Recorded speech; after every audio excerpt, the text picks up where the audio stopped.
और नहीं है, जिंदगी का सहारा देने वाला नहीं है। बुढ़ापे और जिंदगी के सहारे दो औलादें थी, लेकिन अल्लाह और उसके रसूल की रजा के लिए माँ ने अपने दोनों बच्चों को मैदान बदर भेज दिया। क्या ईमान था उस औरत में। दोनों बच्चे मैदान बदर में पहुंचे। जब पहुंचे तो अपने चचा अब्दुर्रहमान बिन औफ को देखा तो उनके पास गए, कहने लगे, चचा अबू जहल कौन है? अबू जहल कुफार का सरदार था। पूछा उसको क्या करोगे, वो तो सरदार है। कहा सरदार हो कुछ भी हो चचा, हम मदीने से चले थे तो कसम खा के चले थे कि मेरे नबी का दुश्मन है, मारूंगा या मर जाऊंगा। कसम खाई है मर जाएंगे या मारेंगे नारे को। कसम खाई है मर जाएंगे या मारेंगे नारी को। सुना है गालियां देता है वो महबूब बारी को।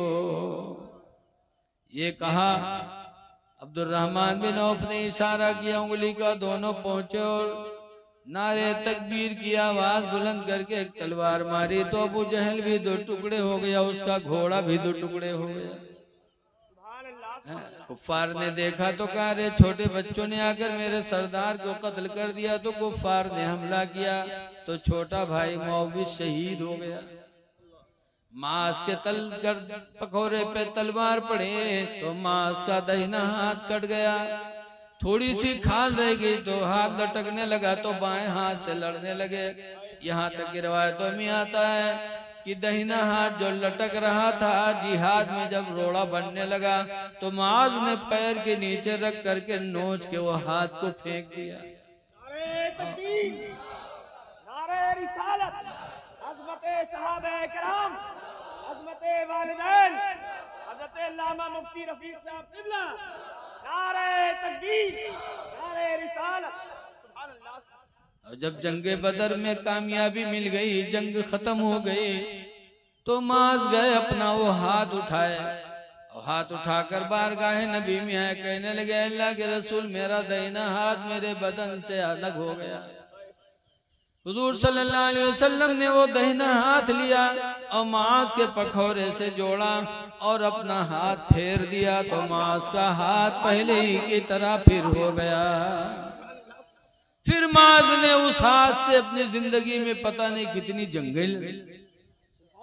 मुसलमानों इससे अंदाजा लगाओ कि एक जमाना होता कि औरतें अपने बच्चों को अल्लाह की राह में शहादत के लिए भेज देती थी, अपने बुढ़ापे का सहारा भी खत्म कर देती थी कि अल्लाह राजी हो जाए। लेकिन आजकल की हमारी माँ बहनें अपने बच्चों को मस्जिद नहीं भेज पाती। ऐ मेरी माँ बहनों, अजान हो, अपने बच्चों को मस्जिद भेज दो, बारगाह मौला में सर कटाने के लिए नहीं बल्कि सजदे में सर झुकाने के लिए। आप भी अपने बच्चों को भेजो, खुद जाओ। दूसरी बात यह है कि नबी करीम को अल्लाह ताला ने कैसा मौजिज़ा अता फरमाया था कि हाथ से जुदा हाथ को हुजूर ने अपना हाथ फेर दिया तो हाथ पहले की तरह सही हो गया। पता चला अल्लाह ताला ने मेरे नबी को बड़ा मर्तबा अता फरमाया था। इसीलिए आला हजरत इमाम अहले सुन्नत फरमाते हैं कि अर्श की अक्ल दंग है, चरख में आसमान है। हुजूर का मर्तबा कितना बुलंद। अर्श की अक्ल दंग है, चरख में आसमान है। और जाने मुराद अब किधर हाय तेरा मकान है। जाने मुराद अब किधर हाय तेरा मकान है।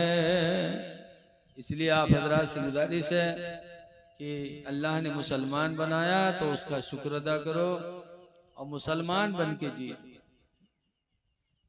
आज हम मुसलमान पहचान में नहीं आते।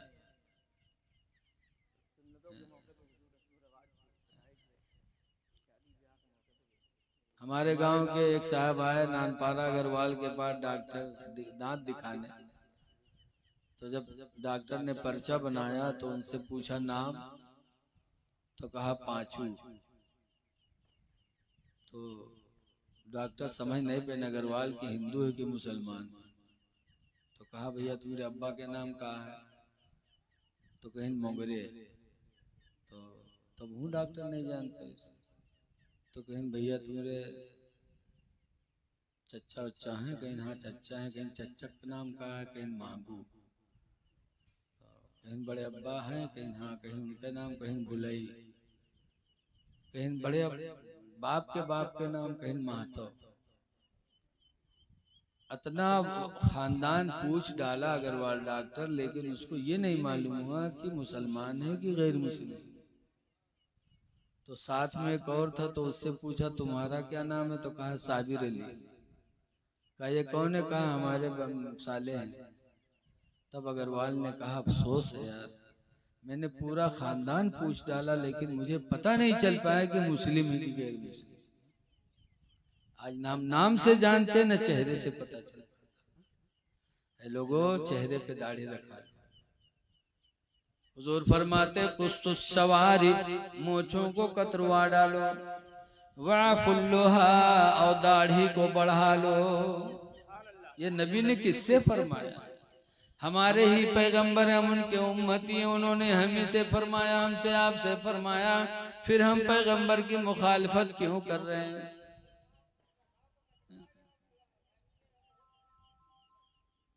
दाढ़ी बढ़ाओ, मोछें कतरवा लो,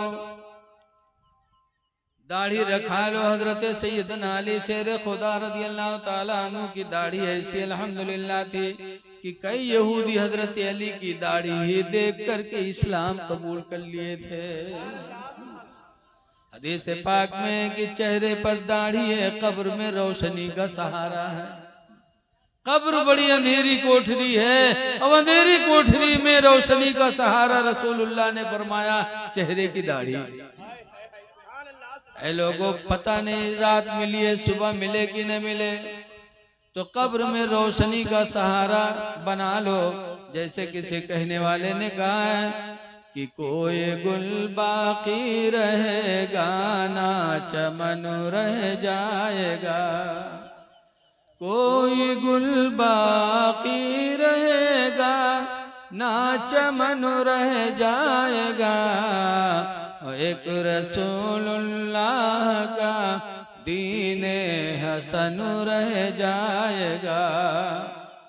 हम सफीरो बाग में हैं, कोई दम के चहचहे, हम सफीरो बाग में हैं, कोई दम के चहचहे, और बुलबुलें उड़ जाएंगी, सूना चमन रह जाएगा। बुराइयों से बचने की कोशिश करो मेरे भाई। निकाह सुन्नत रसूल है, और सुन्नत रसूल में नाच गाना आज बहुत से लोग करते, डीजे करते। गाजी सरकार के यहाँ लेके जाते चादर, और डीजे लेके जाते नाचते हुए, हाथ फैलाते हुए। कम से कम नबी करीम की जिंदगी देखो कि रसूलुल्लाह मक्का में 53 साल रहे, और जब लोगों ने सताया तो मदीना चले गए। अब 8 साल के बाद फिर सरकार मक्का फतह करने के लिए आए, और जब मक्का फतह किया तो फतेह मक्का के दिन क्या सूरत थी सरकार की। अपनी कस्बा ऊंटनी पे बैठे थे, और सर इतना झुकाए थे कि लगता था सरकार का सरे मुबारक ऊंटनी की कोहान पे जाके टिक जाए। इतनी सादगी। सरकार कुछ बयान करते थे तो सहाबा इतने शौक से सुनते थे कि लगता था उनके सरों पे कोई चिड़िया बैठी है कि कहीं उड़ न जाए। इस तरह खामोश ऐसे बैठे। अब आज हम वली की बारगाह में जाते हैं तो हाथ ऐसे डीजे करते, क्या अल्लाह वाले हमसे नाराज नहीं होंगे? लिहाजा डीजे बजाना, नाच करना सुन्नत रसूल में बहुत बड़ी सुन्नत की तौहीन है, और मुसलमान अब न समझेगा तो कब समझेगा? तुम 1000 रुपया 10,000 रुपया नाच गाना में लगा देते, वही पैसा बचा करके अपने बच्चे बहू के लिए या बच्चे के लिए कुछ और बनवा देते, या पड़ोसियों की मदद कर देते। कम से कम कोई भूखों मर रहा है, तुम नाच करवा रहे हैं, कम से कम अपने पड़ोसियों को मदद कर देते। है लोगों, अपने पैसे को ना